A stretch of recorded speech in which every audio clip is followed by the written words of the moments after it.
तीसरा पद देखिए। बिहसी लखनऊ बोले मृदबानी, अहो मुनीसी महाभटमानी। पुनी पुनी मोही दिखाओ कुठारू, चहत उड़ावन फूकी पहरू।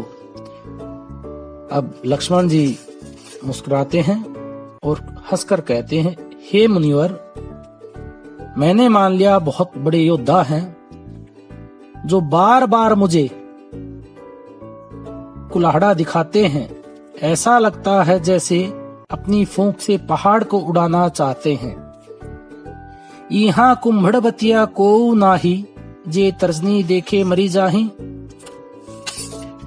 कहता है यहाँ इतना कमजोर अर्थात इतना निर्बल कोई नहीं जो तो आपकी तर्जनी देखने मात्र से मर जाए। देखी कुठारू सरासन बाना, मैं कछु कहा सहित अभिमाना। अगर मैंने तुम्हारा फरसा धनुष बाण देखकर कुछ अभिमान सहित कह दिया हो, तो भृगु सूत समझू जुने बिलो की, तो कछु कहो सहोरिस रोकी। हे भृगु के पुत्र, तुम्हारा जनेऊ देखकर मैंने जो कुछ कहा उसको सहोरिस रोकी।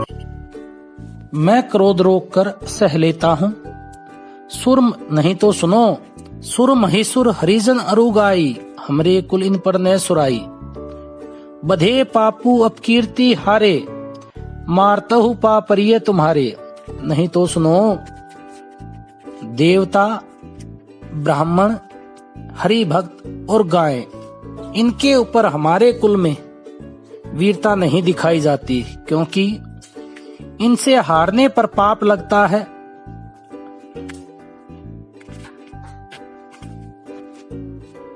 इनको मारने से अर्थात इनका वध करने से पाप लगता है, और अगर इनसे हार जाएं तो यश समाप्त हो जाता है।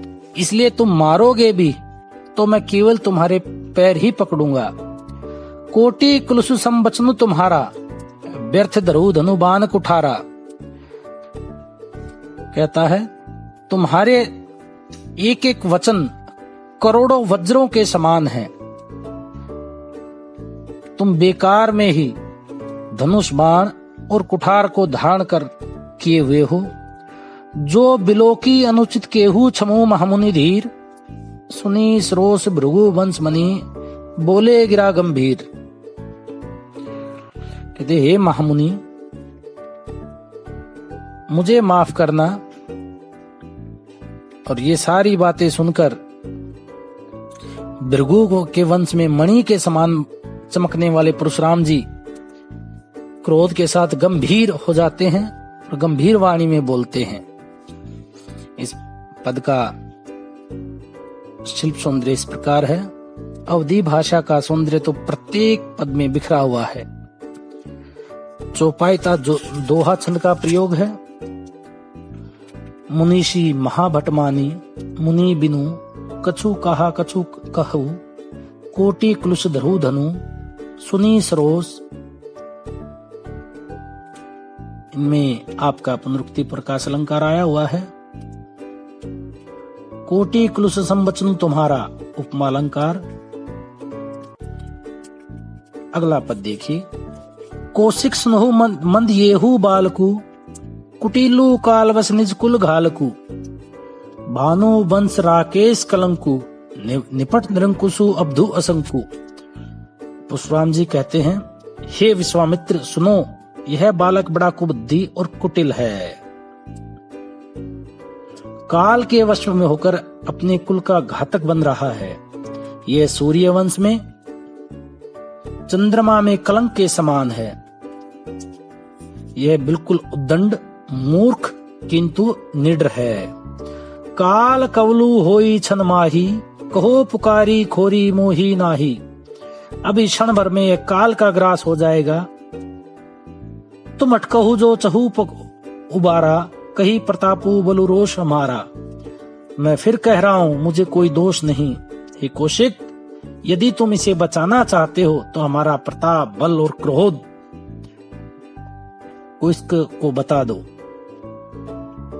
लक्ष्मण जी कहते हैं, लखन केहू मुनि सुचु तुम्हारा, तुम ही अचत को बरने पारा। अपने मुंह तुम आपने करनी, बार अनेक भांति बहु बरनी। लक्ष्मण जी कहते हैं, हे मुनि, आपका सुयश आपके रहते दूसरा कौन वर्णन कर सकता है। आपने अपने ही मुंह से अपने करने का अनेक बार बहुत प्रकार से वर्णन किया है। इतने पर भी संतोष न हुआ हो तो फिर कुछ अन्य कहना बाकी है तो कह डालिए। नहीं संतोषु तय पुनि कुछ कहू, जनी रिस रोकी दुख है दुख सहू। वीर बरती तुम धीर अछोभा, गारी देत न पाऊ शोभा।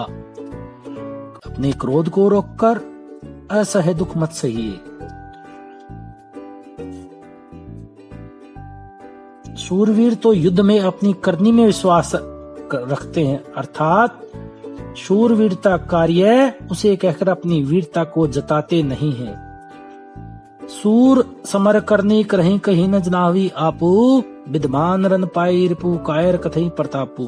शत्रु को युद्ध में उपस्थित पाकर कायर ही अपने प्रताप की डींगे मारा करते हैं। काव्य सुंदरी इस प्रकार रहेगा। दोहा तथा चौपाई छंद का प्रयोग हुआ है।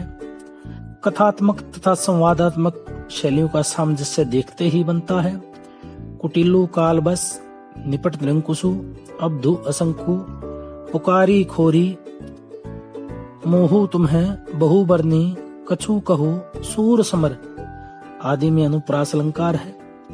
भानु बंस राकेश कलंकु रूप अलंकार का सुंदर उदाहरण है। तुम है तो